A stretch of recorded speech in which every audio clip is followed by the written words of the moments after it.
Praise lord. ఘనత మహిమ యేసేకే కలుగునుగాక. ఈరోజు మనందరికీ దేవుడు అనుగ్రహించినటువంటి వాగ్దానము కీర్తన భాగం 90 అధ్యాయము 14 వచనము. ఉదయమున నీ కృపచేత మమ్మను తృప్తిపరచుము. ప్రియులారా, దేవుని యొక్క కృప అనేది మనందరి ఎడల ఉండాలని ఒక దైవజనుగా కోరుకుంటూ ఉన్నాను. ఎవరైతే దేవుని కృపలో ఉంటారో వారిని దేవుడు అత్యధికంగా తన ఆశీర్వాదాలతో దీవులతో నింపుతాడు. కృప అంటే ఏంటంటే, దేనికైతే మనం అర్హులం కాదో దానికి దేవుడు మనల్ని అర్హులుగా చేసేదే దేవుని కృప.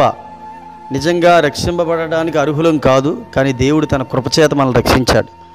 దీవించబడడానికి మనం అర్హులం కాదు, కానీ దేవుడు మనల్ని దీవిస్తూ ఉన్నాడు. కృపచేత మనల్ని బ్రతికిస్తూ ఉన్నాడు.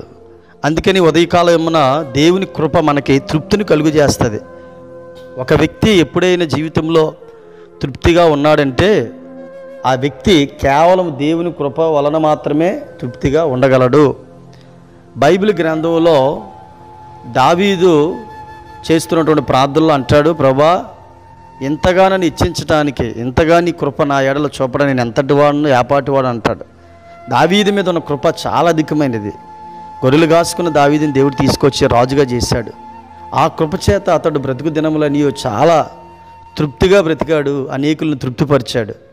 అలాగే ఎస్తేర్ని కూడా గమనించినప్పుడు ఆమె ఒక సామాన్యురాలుగా ఉండేది, కానీ ఎప్పుడైతే దేవుని కృప బిడ్డ మీద ఉందో దేవుడు అత్యధికంగా 127వ సంస్థానానికి ఒక రాణిగా దేవుడు మార్చాడు. కృప ఏం చేస్తుందంటే అభివృద్ధిని కలుగు చేస్తుంది. రెండవదిగా కృప ఏం చేస్తుందంటే ఆరోగ్యాన్ని ఇస్తుందండి. హిజ్కియాకి తన మరణకరమైన వ్యాధి కలిగినప్పుడు మరి ఎవరిని ఆశ్రయించలేదు. తాను చేస్తున్న చిన్న ప్రార్థన తన జీవితంలో చాలా గొప్ప కార్యం చేయగలిగిందని చెప్పాలి. హిజ్కియా అంటున్నాడు, ప్రభువా, కృపతో దయచేసి నన్ను జ్ఞాపకం చేసుకోమన్నాడు. కృపతో జ్ఞాపకం చేసుకోమనేటువంటి మాట ప్రభు యొక్క హృదయాన్ని కదిలించింది. ప్రభువు దగ్గర నుంచి, ప్రభు దైవజన్ దగ్గర నుంచి, ప్రవక్త నోట నుండి ఒక అద్భుతమైన మాట వచ్చింది. నీ ప్రార్థన వినబడినది హిజ్కియా, నీకు 15 సంవత్సరాల ఆయుస్సును దేవుడు అనుగ్రహిస్తున్నాడని. కాబట్టి ఉదయకాల సమయంలో కృప అనేది నీకు తృప్తిని కలుగు చేస్తుంది. కృప అనేది నేను లేవనెత్తుతుంది. కృపచేత ఆయన మనల్ని, నిన్ను నన్ను, మనల్ని తృప్తిపరిచే దేవుడు.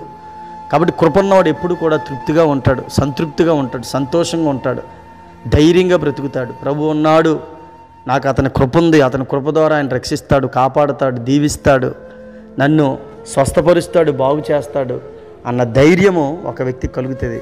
కాబట్టి దేవుని కృప మనల్ని తృప్తిపరచును గాక, మనము దేవుని కృపతో ముందుకి నడిపించబడుదుము గాక. ఈ దినమంతా నా దేవుడిని దీవించును గాక. ఆమేన్.